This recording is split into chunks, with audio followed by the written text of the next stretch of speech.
Your heart pounded in your chest as you stood there, your hands still raw from the ropes, but free at last. Your body trembled from the exertion, but you ignored the weakness. You couldn't afford to waste time. He'd be back soon, and you couldn't let him catch you still in this room. You scanned the space, searching for a way out. The door was the obvious route, but you couldn't just walk out. He'd be on you in seconds if you tried. You needed to think, to plan. There had to be another way. You glanced toward the small window near the back of the room.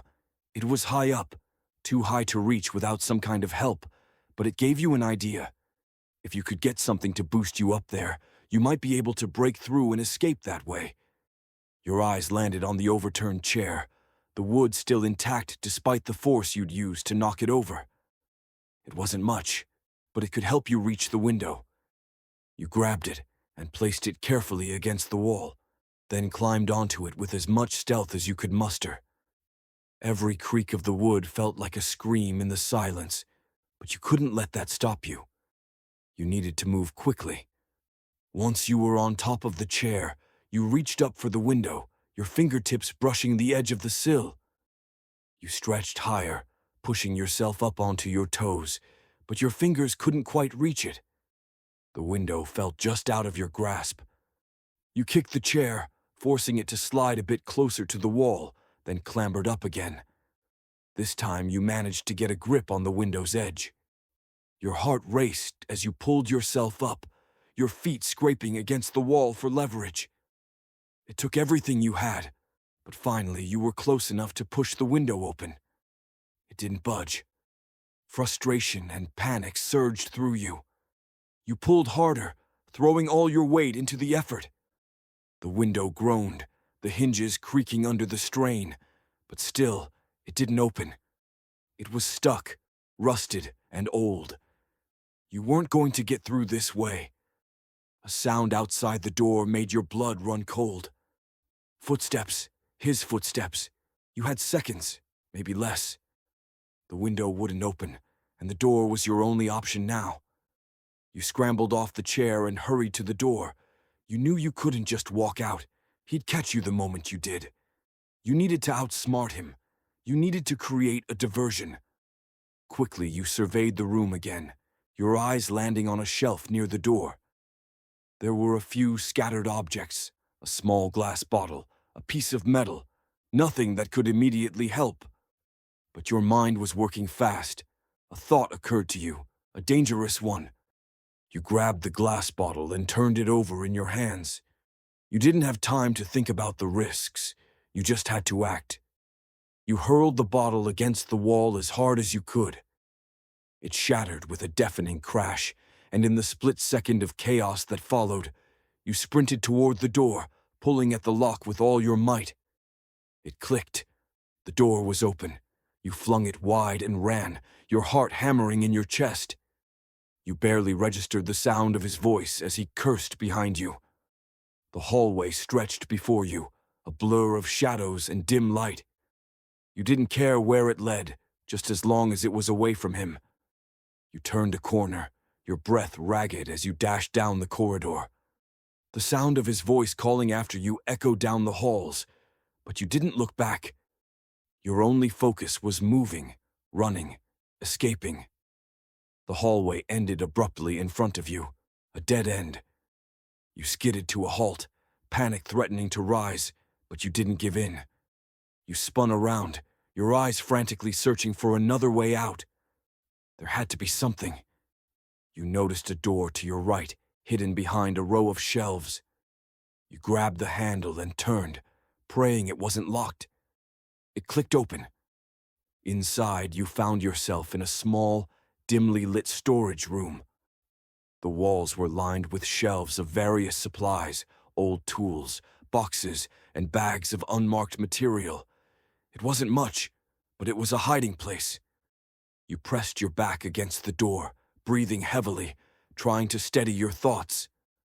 The noise of footsteps grew louder in the hallway, but they stopped outside the storage room door. His voice rang out, low and commanding. "You can't run forever, princess," he called, his voice closer now, almost right outside. You'll have to face me sooner or later. You held your breath, hoping he wouldn't hear the pounding of your heart.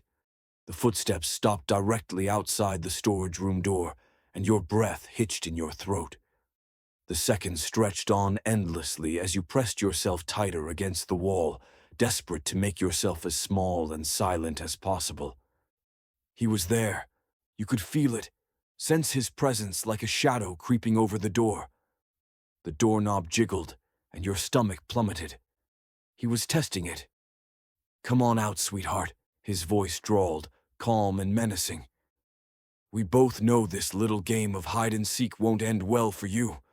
Be a good girl and stop making this harder than it needs to be." You squeezed your eyes shut, willing yourself to stay silent. The room was dark, cluttered, and full of potential hiding spots. But you knew if he came in, there'd be no escape. Your hands brushed against the shelves behind you, searching for anything you could use as a weapon. Your fingers closed around something cold and metallic. A wrench. It was heavy in your grip, and for a fleeting moment, you felt a spark of hope. It wasn't much, but it was better than nothing. The door creaked as it opened slightly. He was coming in. "Do you really think you can outsmart me?" he said, his voice soft but laced with menace. "You're only making things worse for yourself, princess. And when I find you, and I will find you, I promise you'll regret this little stunt." You heard the floorboards groan under his weight as he stepped inside, the sound sending chills down your spine. The storage room was small, and the light from the hallway barely illuminated the space. He wouldn't need long to find you. You crouched lower behind the shelf, clutching the wrench tightly. Your palms were sweaty, and your heart pounded so loudly you were afraid he could hear it. But you couldn't let fear take over. You had to act.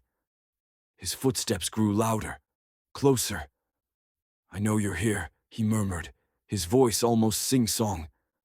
"You can't hide from me forever." He rounded the corner of the shelf, and your heart stopped. For a split second, your eyes met his. His expression shifted, surprise, then anger, then something darker. "Got you," he said with a smirk. But before he could react, you swung the wrench with all your strength. The metallic clang rang out as it connected with his arm, knocking him back with a grunt of pain. His grip on you loosened just enough for you to dart past him, adrenaline giving you a burst of speed. "Damn it," he roared, but you didn't stop to look back. You bolted out of the storage room and into the hallway, your feet pounding against the floor as you ran. You didn't know where you were going, but anywhere was better than here. The corridor stretched on endlessly, twisting and turning like a labyrinth. Your lungs burned, your legs screamed in protest, but you kept going. Every step felt like a battle, every corner a new gamble. You needed to find a way out. Up ahead, you spotted a staircase leading upward. Hope surged through you as you sprinted toward it, gripping the railing as you ascended 2 steps at a time. The air grew colder as you climbed, and a faint glow of moonlight filtered down from above. You were close, so close. Behind you, his voice echoed up the staircase. "You can't run forever," he shouted, his tone angrier now, more desperate. He was gaining on you, his heavy footsteps growing louder by the second. You reached the top of the stairs and found yourself in another hallway, but this one was different. The walls were lined with windows, and at the far end, a large wooden door stood slightly ajar. Moonlight poured through the cracks, and the cool night air brushed against your face. Freedom. You sprinted toward the door, your muscles screaming in protest. You were so close now, just a few more steps. But then you heard him behind you, his footsteps thundering up the stairs. "Stop!" he bellowed, his voice filled with fury. "Don't you dare!"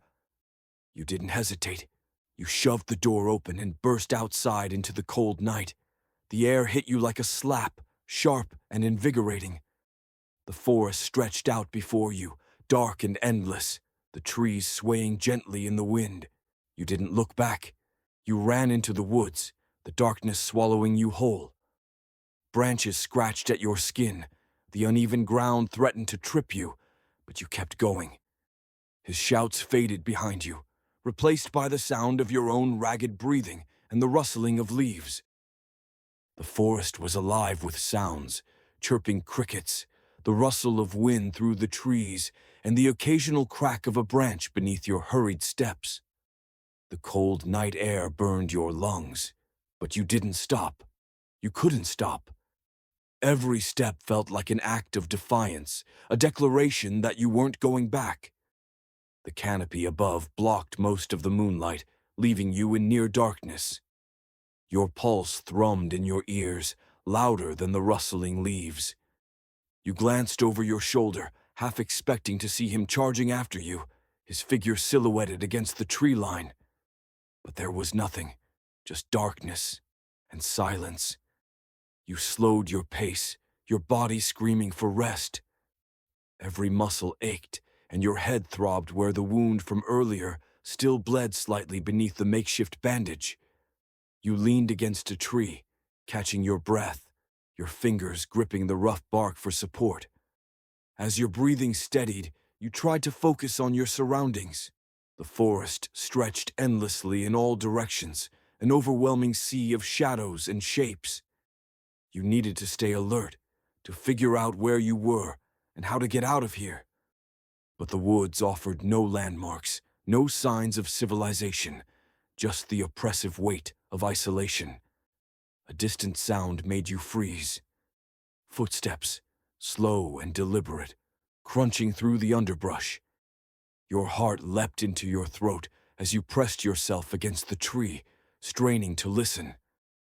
Was it him? Had he followed you? The footsteps grew louder, closer. You clutched the wrench tighter, your knuckles white as you raised it defensively. Your body trembled, not just from exhaustion, but from fear. You couldn't face him again, not after everything. But you also couldn't let him take you back. The sound stopped. Silence hung heavy in the air. You held your breath, your ears straining for any hint of movement.